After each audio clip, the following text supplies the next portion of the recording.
Yeah, I think I'm probably be a trivia question someday. As the last guy to ever bring Coach Parcells water.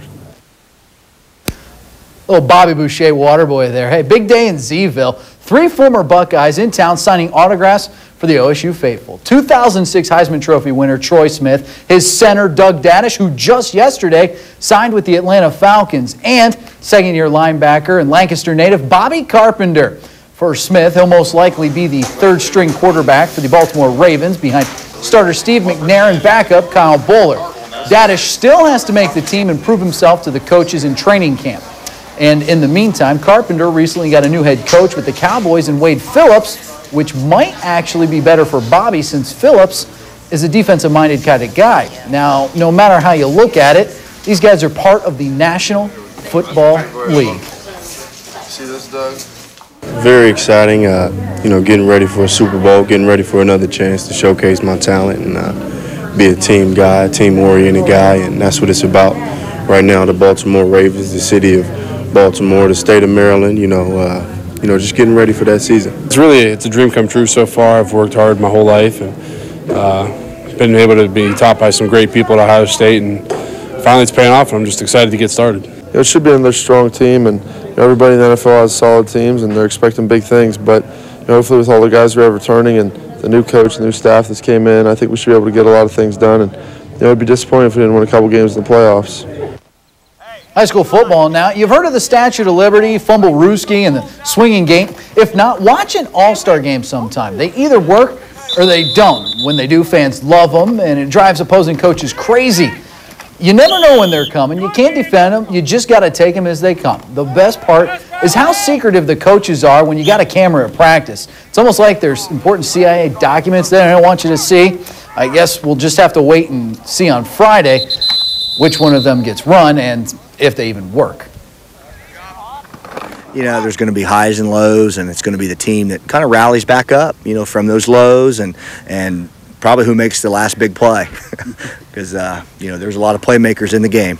An all-star game usually don't have grind-out drives and that kind of thing. It's usually big plays. We have to make some big plays on defense. We're going to have to hopefully force a turnover or two, big play in special teams, and offensively we're going to have to hit the home run a couple of times. And what's gotten into the Reds of late? They go down to the ATL, sweep the Braves for the first time in 17 years in the state of Georgia.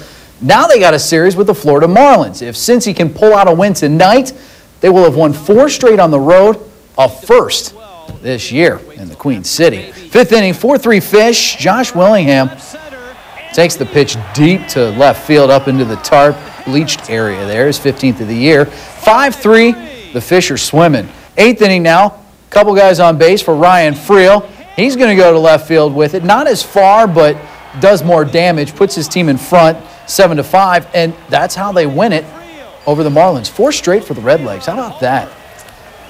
And if the Tribe are thinking about picking up anybody else besides that guy, Kenny Lofton, perhaps, they're going to have 4 days to look at him down in Texas. Tribe taking on the Rangers. No score in the second. Trot Nixon doubling home Travis Hafner and Jehani Peralta. A 2-zip Tribe lead early in the game. 5th inning now, 4-4 ball game. Grady Sizemore, a solo home run, and you're not even going to see where this one goes. Into the upper deck, hits off the facade back on the field. Tribe take a lead, and currently they are up 7-4 in the bottom of the 9th inning. Golf now. Gary Player, winner of 163 tournaments worldwide, a combined 18 major championships between the PGA and the senior circuit, not only believes it, but knows that there has been steroids that have found their way into the game of golf. If I had to take a guess, I'd say there are 10 guys that are taking something. And I might be way out. I'm definitely not going to be lower, but there might be a hell of a lot more. I know for a fact that some golfers are doing it. How about we go for the race for the Claret Jug is on. Tiger going for his 3rd straight Open Championship in Carnoustie, Scotland. We're going to show you how Tiger Woods does on his day. 2 highlights for you, though. This one on the 6th for Eagle. Yeah, he'll soar to the top of the leaderboard with that one for a 3-under. Now we go to 16. Tiger for a birdie. It's about 80 feet from where he's at to where Steve Williams' caddy is in the jar. Yeah, get yourself some cookies, my friend. Fans love it. Tigey loves it.